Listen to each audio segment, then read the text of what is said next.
Welcome to the Optimal Bio podcast. At Optimal Bio, we don't just balance your hormones, we balance your whole body. Our conversations range from nutrition to medicine with an emphasis on wellness tips to support your health journey.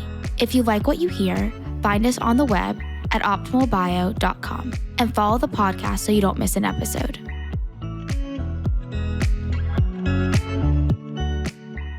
Hello, everyone, and welcome to another edition of Optimal Bio podcast.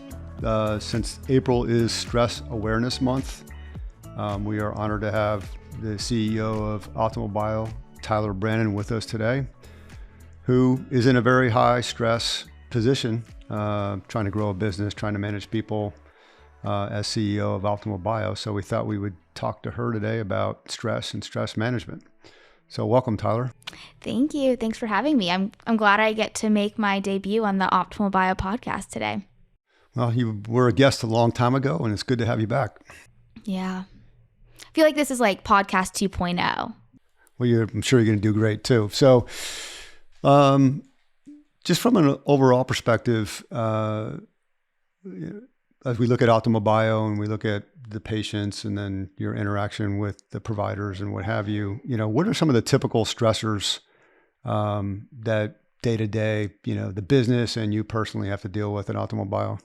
Yeah, I would say a combination. So our growth, we are growing rapidly every single month, year to year. And what does that growth mean? It means we're adding new patients every month. But on top of that growth, we are adding team members. So we have been hiring or training a team member every month since the beginning of 2021. So it is pretty incredible that we're able to have our external growth while we're doing our internal growth at the same time. So, new team members learning the process while we're also learning how the influx of the process of adding, 100 new patients a month from the previous month. So definitely in combination of our growth overall and then the internal growth and then the combination of the two. I was actually just talking about it earlier today that it is pretty incredible that we are able to grow as fast as we are by but still maintaining our quality and our focus of patient care while training and onboarding team members every month as well. And as you going through that process, is the stressor more about time? There's not enough time in the day, or is it something else that relates to stress? I would say the stressor is trying to onboard and train as quick as possible, but really as thorough as possible, because, anyone on our team, we know what we do, why we do it. So it's not just learning an SOP of how to use our EMR system, but the science behind hormones. Why are patients coming? So the stressor isn't time, because I would say we are efficient during the day, the day-to-day process, the SOPs, but the stressor of making sure that the new employee understands what we do, we want to give them little pieces. Like we have, start with the basics day one and add on that. So we want to have the right combination of training thoroughly, but in a efficient amount of time to get them up and running. So because we're hiring because we need. We also try to hire before we really need them. So it's not like a pain point of the time of training and then when we really need that additional staff. So taking that into consideration, give us a typical day for you. What are you doing when you wake up to, handle your stress during the day? What are you doing during the day with it? And then what are you doing in the evening? Yeah, so I would first say stress gets a bad rap, right? But stress also can be good. That's what can push you to be better. That's how you learn. Because if you had no stresses and it was just a constant, then you're not going to be able to learn in those moments how to get better, how to process stress. If you think of the top athletes, they stress their body so that they're ready for the game. And so I want to make sure that, when I show up on Monday, I don't just show up and hope for the best. I've been putting in my time and my work before. So my daily routine, I wake up, I work out in the morning. That's a non-negotiable. We could go on the science of the importance of working out for your mental health, your physical health, reducing stress. And then I go back, get ready, and then go straight to the office. And then I start my day with a black coffee. And then we really want to go to like the nitty gritty. I fast, which also helps reduce inflammation of your body, which also helps your brain be able to heal, process stress, process harder days. And then my day is a mix. So my day looks different and similar depending on the day, which makes no sense. But it could be, meetings from finance to marketing to interviews. I travel to the offices a lot. So each week I'm usually in a different office, spending time with that team. I train a lot of the providers. So for onboarding a provider, I'm part of that training process. We have monthly one-on-ones with everyone on the team. I have the one-on-ones with the leadership team and the provider. So that may be part of my day. I may be on a podcast for someone else. may be meeting with a different business. I may be in a marketing meeting. So each day really touches every aspect of the business. There's days, yesterday I was on a patient call. So really depending on the need, but every day my day does touch each aspect of the business. So let's go back to talking about exercise. What feeling are you looking for after you've exercised? Do you want to feel like you've accomplished something and your body's a little bit tired and banged up, but you're ready for the day? Do you want to, is there a refresher for you? Describe your feelings on that. Yeah, so I grew up playing sport, so being active has always been part of my life. And, working out, it's an hour of my day that I'm not thinking. I think it's the only hour a day that someone is telling me what to do for an hour. And so it gives me clarity of mind. And then also it does push your body. So then when you do go have a hard conversation, something comes up that you weren't expecting, physiological, your body knows how to respond to that better than it would have if it wasn't pushed. So, I know it's an hour of clarity, and then I'm ready to start my day. Gives you the energy. It gives you, and I think also because we're in this medical and wellness space, I know the benefits of what it does for my body, health-wise, mentally, physically. And like we were saying, in order to, maintain that we can, process stress, grow from it, we need to prepare our bodies for it. And working out is a huge part of that. So some people burn stress by literally, trying to max out their workouts every single day. Other people, will take a nice, 5-mile walk at a state park, for example, where they're in commune with nature, so to speak. Other people will, do a little bit of cardio, a little bit of, weight training or some other type of training, to get them in the right frame of mind. So what is your formula? Yeah, so I go to a gym, I go to a workout class, and so it provides the structure. And then, like I was saying, they have the class ready to go, the structure ready to go, so I don't need to think, what am I working out today? I do love hiking, so if I am on vacation, I'm always outside taking a walk or hiking. I always think, because whenever I'm on vacation, I'm always outside so much more. How can I add that to my day-to-day? So I'm still trying to figure that out, but if I am out of town, I am hiking, I am walking outside because nature is so key. But my day-to-day workouts are in a gym. Okay, so let's break that down a little bit. Is it like a mix of cardio and strength? Is it, pure strength, pure cardio? What are some of the classes that you're taking? Yeah, so I go to one gym called Metabolic, which is circuit training that focuses on cardio and strength. So there's momentum day, there's strength day, there's anaerobic day, which is more focused on cardio. So it's circuit training, but not HIIT because it focuses more on strength. So you can do anything from free weights to a boxing bag to a ski erg. So that's definitely a mix. And then I also do Pure Barre because it's smaller muscles.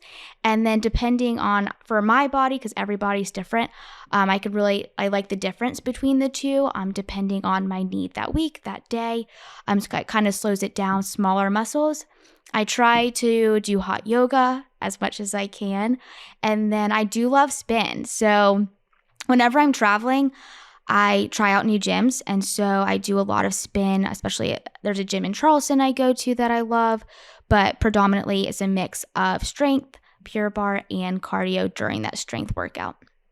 So it sounds like for you, you like the group workout where it's being led by somebody, and whether the group is, one person and you, or it's 10 people or what have you. The fact that you don't have to think and lead it is a stress reliever for you. Have you tried individual things before, and what did you find doing those? Yeah, I would say back in college, definitely went to the gym on my own. I wasn't paying for gym memberships when I was in college. I liked it because I knew, again, I've always worked out. Working out's, good for you. But right now, I love, especially because there is a programming to a workout.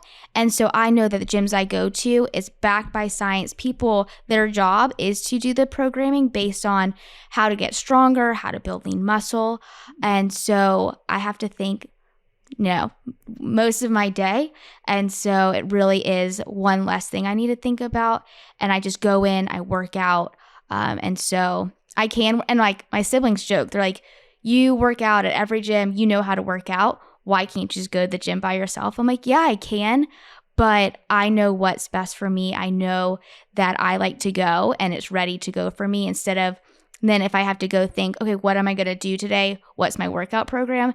And that's adding stress that I'm trying to alleviate. Yeah, I think that's an important point you make too, because I think when people don't work out, they start working out and they think they have to follow a class structure, or they have to not spend the money on a class and try to do it on their own. And most people, try to, I guess, try things that they think is the norm, but in reality, it's all about individual preferences. And, in your situation, you want to be, in effect, have your stress tank empty, when you start your day. So you empty it by working out. And in your case, you don't have to, program a workout for yourself. You don't have to, you could follow, and you can feel good when you're done. Have you run across other patients? Have you run across other, people in your life that haven't figured out that individual piece of it yet? And, if so, have you been able to help them? Yeah, I think especially because there's so much out there. So sometimes people don't know where to start, or they think they have to go in super sweaty, super hard workout for it to be effective. And, every day patients are asking nutrition and how to work out because there is so much out there, and it can be hard. And so, and same with, our team, we talk about wellness, every day. That's what we do, but also part of the team, we talk about wellness. And so the biggest thing you had hit on before, what works best for you? What do you enjoy? And so I think the best thing is, so if you can't, if you don't have the discipline to go to the gym on your own, sign up for a class, because if you don't go to the class, then you're still paying for it, right? So if you need something for that discipline, but I would say the biggest thing is start by walking. Walking is so, so good for you, and you're usually outside when you're walking. So I would say start with the basics, start with walking, and then try out a couple different things and see what you like. And if you say you don't like working out at all, then let's stick with walking. But, our bodies do need to continually move, continually grow, and build muscle. Because if it doesn't, as we age, it decreases. And that's what keeps, our bones and our body strong. And so I think knowing the why behind working out, instead of just saying, oh, I have to work out, or I want to lose 5 pounds, but understanding the why and the importance of it, I think will help, you stick to a routine. But really start with walking. Walking is huge. The effects of it, like I said, being outside. And it's, everyone can do it. Okay. So you exercise to relieve stress. A lot of people, might relieve stress by enjoying some comfort food, or, if they're thinking more on the health side, potentially using diet as a stress reliever in that regard also. So what are some of the areas that you've explored in that regard? Yeah, so there's comfort food is not my thing.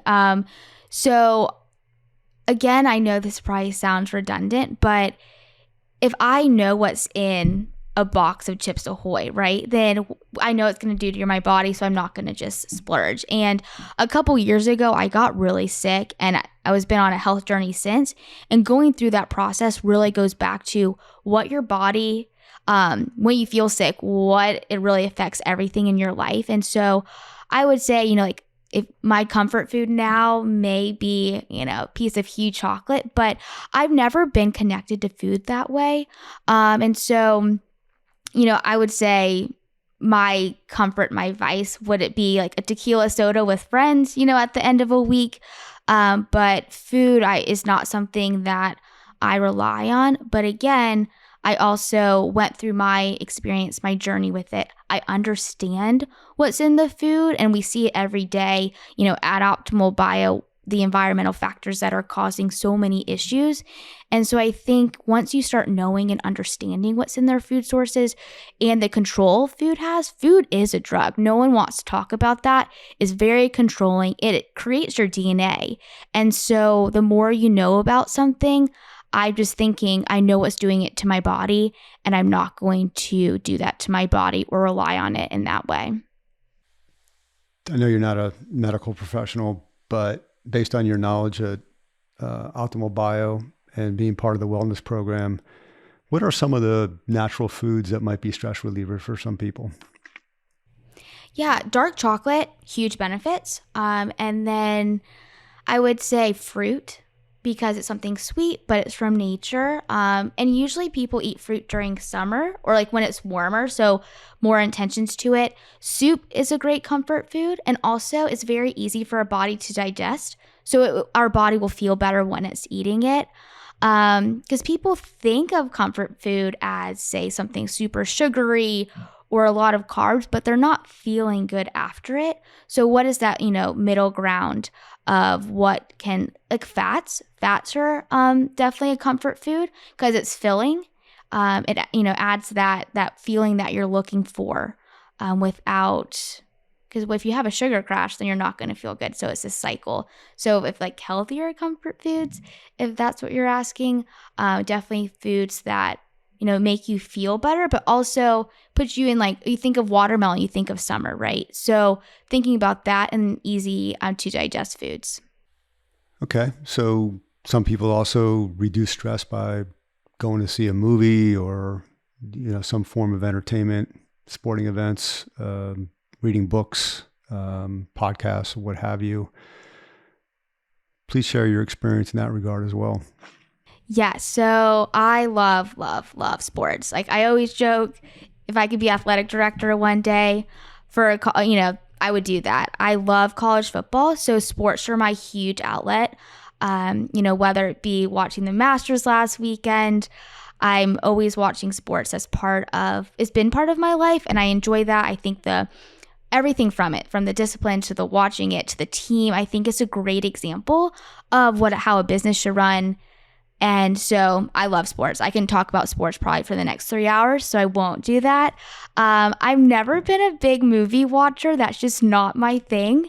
But I love silence, which sounds kind of crazy, but I think, to be able to do well and want to become better, you have to figure out what works for you. And so, I talk with people all day, every day, and most people may think that I'm an extrovert because that's what I have to do, at work, but I'm actually a very quiet person. So I know to, kind of recenter and deregulate stress. Like Friday evenings, I love spending time alone and in quiet. And then by Saturday, ready to go. Also, I think too, by reading, listening to podcasts, learning how to be a better leader, what does your company do? By learning more, you're going to become more confident to be able to handle stress. So I think the biggest thing about, whatever you want to be better at, more prepared at, is putting in the time, because then that will help you being able to process and go through that stress. So let's go back to the business. And can you share a personal experience where you turned a stressful situation into a positive outcome for the company? Yeah, so I think the biggest thing is there's always usually a stressor going on. But as a leader, you have to keep positivity. And so, I can go from one great meeting to a bad meeting to a great meeting, but no one needs to know that, right? And to keep your composure. So I would say, a stressor could be we were opening a new location. There's always stresses that go on there. We're moving into Greenville next Tuesday. The lease just got signed literally a week ago. But to prepare for that, I knew that was going to happen from previous times. So long story short, the NP Tanya, who will be in our Greenville office, she's incredible. She was able to be in Cary for 2 weeks so that we're prepped her so that she feels prepared when we're starting. I'm going to Greenville tonight to spend the rest of this weekend next week with her to prepare. So, I knew this was going to happen. Definitely a huge stressor, but trying to make sure that the people involved feel prepared as best as they can. And that's the main thing. So you don't have any good stories for us? I mean, what good stories am I allowed to tell on this podcast? I don't know. I mean, the fact that you had to build furniture when we moved in the Cary office, or one time you had to deliver, some supplies to one of the remote offices, where it was relying on you to get there at a certain point in time. So stories like that. See, so many good memories. I know it's so funny when people are like, what does a CEO do? And I'm like, oh, sometimes I want to like take pictures of just doing random things and be like, this is what I'm doing. So one time we were out of lidocaine in an office in Charlottesville, which is about 4 hours north of Cary. And I found out at about 8:30, and we had lidocaine enough for patients until 1 p.m. And I was like, we are not rescheduling these patients for so many reasons. So I grabbed lidocaine from Cary, got up to the Charlottesville office, and we had lidocaine, and we saw the rest of our patients.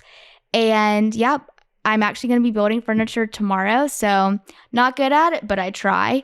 So I think the biggest thing, it's just be a team player, and no one's ever above anything. I think that's the biggest thing. I'm trying to think some good stories. Yeah, Charlottesville, furniture. I prep some consults before the providers go in. So you have the CEO who, has a process to deal with stress, and then you have the culture of the business. And obviously the culture is centered around, in our case, how do you treat patients, how you do your job, how you treat other coworkers, et cetera, et cetera. But from a culture of resilience and stress management, what are some of the things that you've put into place to empower some of the employees to be able to overcome some issues that they may have? Patient comes in, they might not be happy. It becomes a stressful situation for the person up front. What are some of the things that are built into the culture of the business that allows them to work through that? Yeah, so a couple of different things. So it starts with the onboarding and training.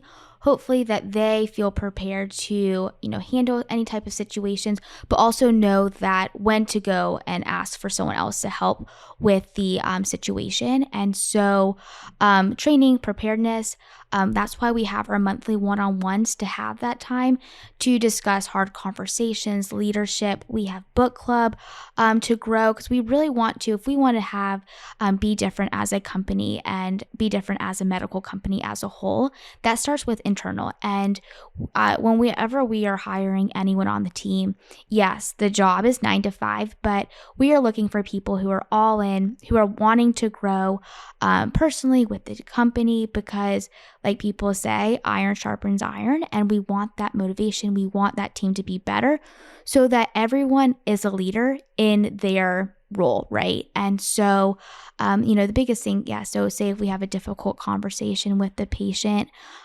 they know we are, training our managers to be able to have those conversations. Actually, was just in a meeting with a manager today, and she was telling me she was like, there's this patient. It was a hard conversation, and she helped one of her patient coordinators. She took over the phone, and she just felt confident being able to have that conversation by going back to our process, the why behind our process, and asking the patient, let's walk us through it. So it was really great to see that she felt better in that situation, because we do try to have those meetings, so leadership meetings, our staff meetings, to walk through hard conversations. And that's an open topic at Optimal Bio, is hard conversations are going to happen. How can we prepare them? And how can we prepare you to have them? And also, everyone knows if they need, one of our managers, if they need me to handle a situation, that's 100% going to happen. So I think it's a twofold effect of making sure that everyone is aware that every job here is crucial to our success. We want everyone to be a leader, and also knowing, hey, if you need me, I'm here to help you. I think the other thing too is, I think Optimal Bio under your leadership has done a really good job in hiring people. And I think a lot of companies tend to overlook the interview process, where if you are in a company that does have stress every once in a while, especially if you're in the service industry, you really need to probe your candidates to make sure that they can provide examples of setbacks in their life that they overcame rather, certain scenarios you could propose to them. So then you are getting somebody who is used to having to overcome difficulties every once in a while. So can you talk a little bit about the interview process that candidates go through as well?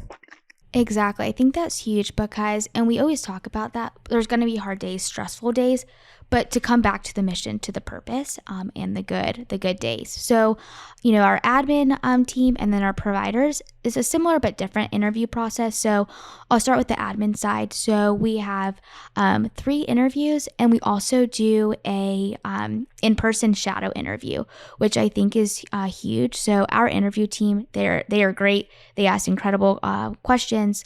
What motivates you to work? Talking about give me stressful situations. And like you hit on it, we are in the service industry, right? So if patients aren't here, we're not here. And so to understand that, but the in-person shadow interview is what is key. How do they interact with the patients? How do they interact with our team? When they see those 50 patients going through, you can tell if someone says they're fine, but it's a lot for them, right?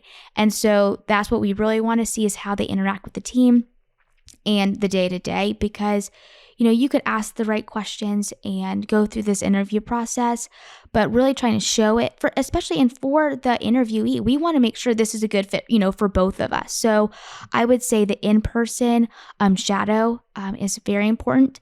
And then also that allows that we can, ask anyone on the team, like, hey, how was your interaction? Because we're all seeing different parts of someone, parts of interactions. We process things different. And then on the provider side, we also have, I do the first interview for the providers, and then they meet with Dr. Brannon, the medical director, and then they do an in-person interview and shadow. And that usually it can be 1 or 2 days. It's usually a longer process. And then they'll interview with a different provider on our team as well. We want to make sure they are the right fit with how are they going to interact with patients. So when they're shadowing, they're in the patient rooms, seeing our process as well. We take them out to dinner. So, how do they, everyone says, like, how do you treat and act when you're out at dinner? But I think that's huge. So we'll take them out to dinner. Who are they as a person? How do they interact after 5? Because we really, truly believe in building our culture. And, everyone knows one person can make or break that. And so we want to really get to know them as a person, and how can they add to our team? How can we add to them? And is it the right fit for both of us? All right. So from a company perspective, what strategies do you implement to support employees' well-being and, in a very busy environment, prevent burnout? Yeah, so I would start with our process. So our process is very efficient and very structured. And so we can see 50, 60 patients a day, but the process is pretty seamless. Of course, it's going to, there's going to be issues sometimes. We have a daily checklist. We have people responsible for those items, and to try to make sure that there's enough process and structure in the day so that the busy days, there's still structure. It kind of goes back to it. We have the patient schedule printed. So really by the SOPs, the process and the checklist is huge. Also, we all six, almost seven locations, we work together on things. So we have a team that might be going through all the labs, not just in the Cary office, but Wilmington, Virginia. So we have a checklist, a daily checklist for each office. We have a weekly checklist, and then we have a checklist overall of all the offices and who's responsible for it. So I really think going back to the basics of the SOPs, the checklist, it really does help, especially in the busy days. And we really try to make a process so that to grow. So we want to be able to grow with our process. Of course, we're going to have to change things if, there's a better way, more efficient way to do it, but we try to be able to any process that we put in place, it will be a process that we can grow with instead of having to keep changing a process as we're adding patients, as we're adding teammates. And on the provider side, the charting is very minimal compared to other charting to really be able to, for the provider to have the most time with the patient as well. So back to the basics of the process, the SOPs, to be able to run a day smoothly. We have a lot of Google Docs. That's stressful for me. What about, PTO and, mental health days and some of these things that some of these companies are doing at this point in time? Yeah, so I think it starts, you can have PTO, you can have mental health days, you can have all of that. But if the actual culture is not good day to day, then that's not going to make up for it. And so I think that's why the team, the culture, the day to day is what really matters. And so that's why, like we talked about, hiring is really big. We just had a team dinner on Tuesday night. In the Cary office, every other office also had their team lunch or dinner as well. So really trying to build that into every day. And then we always try to hire and promote from within. So that's why we have those one-on-ones. What are your goals? How can you be a better leader? Where do you want to go? And then we have, our quarterly provider meetings. We have our team beach weekends. But then, surface level of benefits, we have unlimited PTO. We have, I think, about almost 2 weeks of paid holidays that are not included, obviously, in your PTO. We have, I'll go work out with people on the team. We'll have team workouts. But I really think it starts with the day-to-day, and then you can build on top of that. So you mentioned earlier that the business is growing pretty fast, and not every employee is stress-free in a high-growth environment. So how do you balance the needs for the employee with the need to grow the organization? Yeah, I think that's what's very important as a leader. That's your job to realize. Like, everyone has a bandwidth. So, what is their bandwidth as an employee, as a person, and to fix that. So, depending on the person and their role, we work around that, of course, with the company as well. But every person, we look at what is their bandwidth, what do they want, and we have different roles for different to match what people would like, what their stresses are, so that hopefully it will mitigate people being burnt out. Because of course you're going to be stressed, but being burnt out is a continually stress without any end in sight. Getting back to the storytelling, can you share some examples of how stress has led to positive change and innovation within Optimal Bio? Yeah. So one example is we've talked about before, training and onboarding is very time intensive. It is very important. And so I used to do all the training, and then it went to Kristen, our practice manager. But it was just it wasn't being efficient. It wasn't what was the issue, because we needed people, so we needed them trained.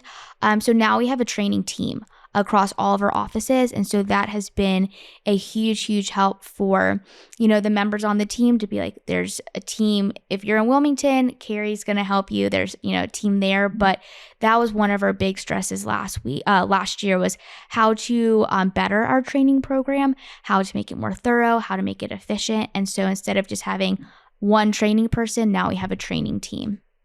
From your perspective, how do you prioritize your self-care and your stress management with your leadership style?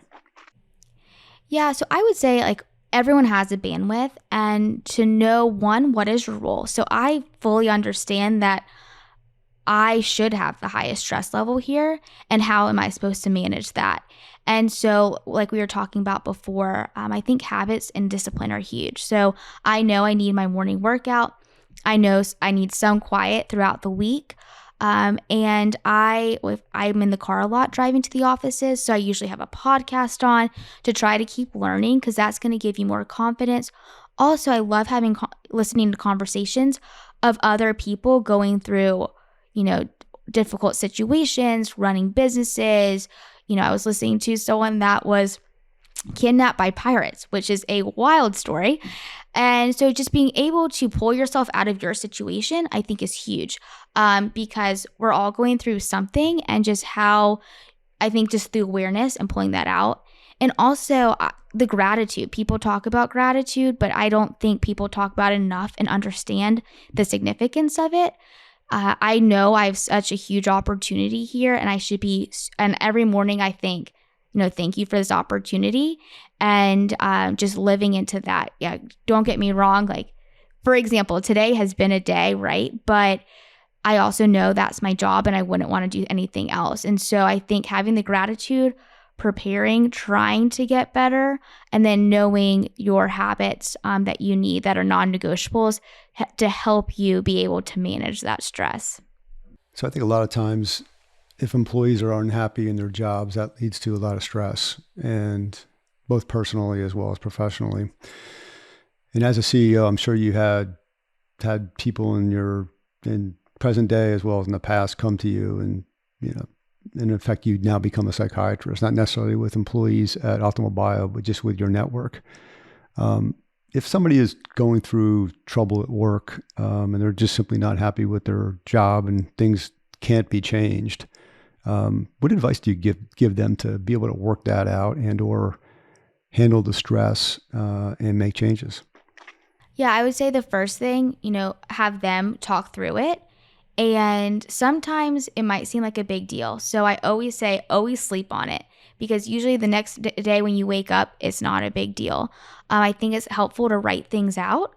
And then if you're still, day 3, day 4, still thinking about it, have that appropriate conversation with that person. So and talk through it. And so, then if you're still, had the appropriate conversations with, say, your company or your managers, and you're still not happy, and there's nothing else that you can fix at your job, then I would say look for other jobs. But I think the biggest thing first is you process it yourself, you write things down, and then if it's still bothering you, if you're still not happy, having those appropriate conversations. And then if there is no resolve, then at that point, I would say it is up to you to go find, another job that, will make you happier, less stressed. Because I think I don't know whoever came up with this work-life balance line, but that's not true, right? Because if you're miserable at your job, it's going to go into your life. And so it's not going to be like rainbow and sunshine every day at work, but you do want to enjoy your day. So if you go through that process, still not happy, I would say then, look for somewhere else that you might be more happy. And you hit the nail on the head, I think, earlier in your explanation, where it's beneficial to talk to somebody. So obviously religions are set up, to be able to talk to people that are more spiritual than you. You go through getting educated in high school and college, and there's always discussions around go talk to your counselor or talk to your professor. So you're basically seeking out mentorship, and you're building this foundation of mentorship. So from you and as being the CEO, I know there's groups out there, for example, and maybe there's other mentors. So what do you do to talk about it, with other people? Yeah, so before I answer that question, also I think the biggest thing, a lot of people don't even have the communication they need of the problem that they think they have. So I think working on communication and talking through things can alleviate a lot of the unhappiness and stress. Communication, I think, is a lost art because it's hard, right? You got to work on it. So I think communication can really help alleviate certain things that can be going on. Because a lot of times you might think something's happening, but once you talk through with the person, it's really not that big of a deal, or you come to a resolution. But back to your question, what do I do? So I am in a group of other founders and CEOs, and we meet every month, and that's huge. We usually have speakers. One of us presents, but just being able to talk through things, whether it be something it seems like very just not even, not part of the agenda that day, you're still going to learn, because kind of what I mentioned before about, like, say, listening to a podcast or listening to conversations, someone else is going through something, or you're like, hey, they're going through it too. So it kind of normalizes it. So I think if it's normalized, you can process it, or, oh, they went through this. How did they handle this? And so I think that's really big. You and I talk often. And then, some of my friends, one of my friends, she owns her own company. So we definitely have that unique relationship. And then my other friends, they have high stress jobs too. And so there is always going to be common ground. So I think the biggest thing is having true friendships that, not those surface level conversations, so that they may not be, a CEO, but you can still, they still want to listen to your day or what have you and talk through things. But I would definitely say, having a group that I go to, it has been very valuable, and I look forward to it. And, in a few weeks, it's my month to present. And so, really pushes you out of your comfort zone. And I think that's so big. Like, people don't want to be stressed, they say, right? But in order to grow, you have to be pushed out of your comfort zone. You have to grow. You have to learn. And most of those times when you're learning, it's when it is a stressful situation or a hard conversation. And so, or those stressful times make you appreciate those good days and those good times and those wins. I do think communicating and talking things through is extremely beneficial. And, I think each individual needs to look at, their network. And I'm a believer in not only talking to people who are in my peer group, for example, but also people who have been there and done that before, maybe retired. There's a lot of value in older people, that have gone through experiences. And, some people I think get dismissed sometimes because, they're, 80 and they're a little bit slower, and they either talk too much or don't talk enough. But I look at them and say, well, you made it to 80, you still have your health, and you must have done something right. So I'm going to try to learn from that. I think a lot of people can be dismissed for certain reasons, right? And I was talking about this earlier, and I think as, you learn and I'm definitely an observer. And I think a lot of times people are projecting their insecurities on you, because there's been countless times that, I'm the opposite, right? People think I'm too young or too this. And so I think, like you said, take that away. And what can you learn from anyone, especially wisdom? People always I love getting older, because I hope that you learn more and you become more at peace as you're getting older. So, we always say at Optimal Bio, we want to give you the hormones of a young person, but that wisdom of that 80-year-old, because you've gone through so many different facets of your life. Yeah, and if you're like me, that's, I guess, more older than younger, I want to stay fresh with the younger community as well, because, they use technology way better than I do. They're smarter in certain areas, and it's good to get a full spectrum of opportunity and ideas. I think that's one of the things that makes, our team great. We have 23 to 63 on our team, and everyone brings in a different perspective and ideas. And I think maybe because, usually I am younger in a room, so I don't even think about age on our team. I'm like, hey, what's your idea? Do you want to be part of this? I'm not thinking oh, what is your age? So I think that's so, so beneficial. And I think, we just need to, like what we said, go back, communicate, listen is huge, because that's how we're going to learn. So one thing we haven't really talked a lot about is problem solving. And sometimes when you have a lot of problems, it adds to your stress. And because you're in effect, you're stuck. You're not really solving those problems. Is there a certain methodology or approach you have to problem solving? So I would say a couple things. So you always want to see, is it an emergency? Do you need to solve this right now? Or does it seem like an emergency, but something you could think on and solve tomorrow? So I think understanding that is really big, because I think a lot of people are like, oh no, something's going wrong, I got to do it quick. quick decision. And then going from there, going back to, so depending on what it is, right? Going back to my two things, what's best for Optimal Bio and what's best for the team, and helping using that as a lens helps hopefully make the right decision. Again, you're not always going to, but I really try to go by what's best for Optimal Bio, what's best for the team. And as a leader, as a CEO, your job is to make a decision. So you may make the wrong decision, but your job at the end of the day is to make a decision. And then, depending on the situation, do you need to go to outside counsel? Who do you need to speak to? Who's involved? So my biggest thing is listen to the problem, talk through it with either is it just my problem that I'm dealing with? Is it a team problem? Is it someone else's problem? So talking through it, finding the facts, and then knowing if there's any outside people I need to bring in, and then making a decision. Yeah, I think too, we both read this book, Who Not How, right? So you focus on, who actually can make this decision, not how do I make this decision. Exactly. Having a team is huge, right?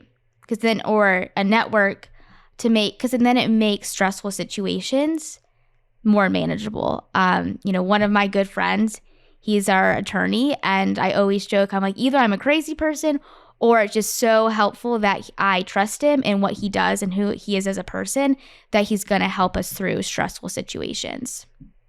Okay, a couple little rapid fire questions for you. Yeah. As it relates to stress, are you a sunrise or sunset person? Sunset. Ooh, interesting, even though you're an early riser in the morning. Yeah, I don't know. So at the end of the day, no matter if you had a great day, bad day, just a normal day, I love watching the sunset. It's very calming. Are you an afternoon iced coffee person or a 50 cups refresher tea person? 50 cups refresher tea person. Trying to be. I love coffee, but we're working on it. We're working on this afternoon tea. And all joking aside, there are a lot of stress relief benefits to some herbal teas out there, which maybe down the road we can discuss that. You mentioned before you're a sports person. So, if you're looking to relieve stress, are you looking at let's assume it's not college football season, or let's assume it's now. Are you going to watch golf? You going to watch baseball? Or are you going to watch soccer? Golf, which might surprise people, but I love watching golf.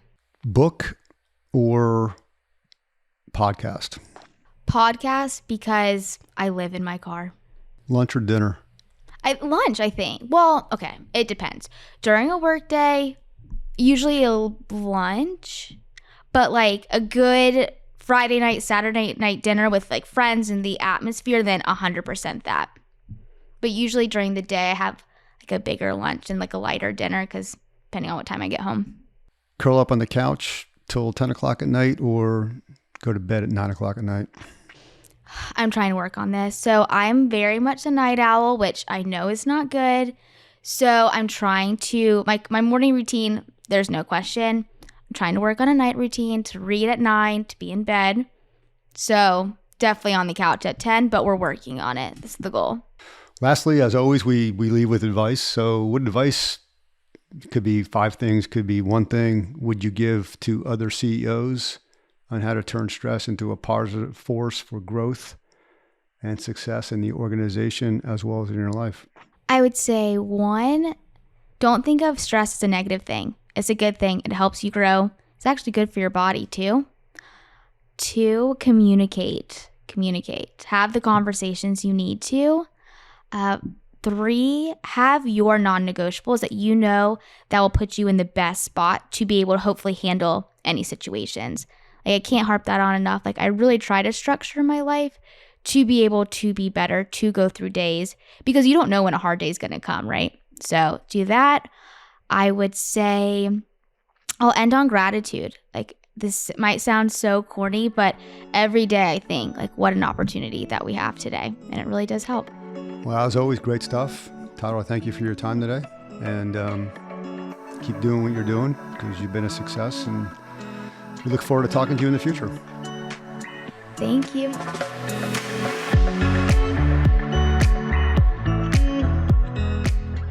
This has been a production of Optimal Bio.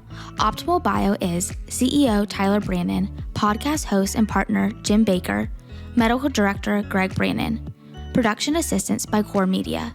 Beth Grabencourt, Administrator, Kevin Duthu, Executive Producer. The podcast can be found on our website, optimalbio.com, on Apple Podcasts and Spotify. Our theme song is Sunwave by Paradiso, provided by Epidemic Sound.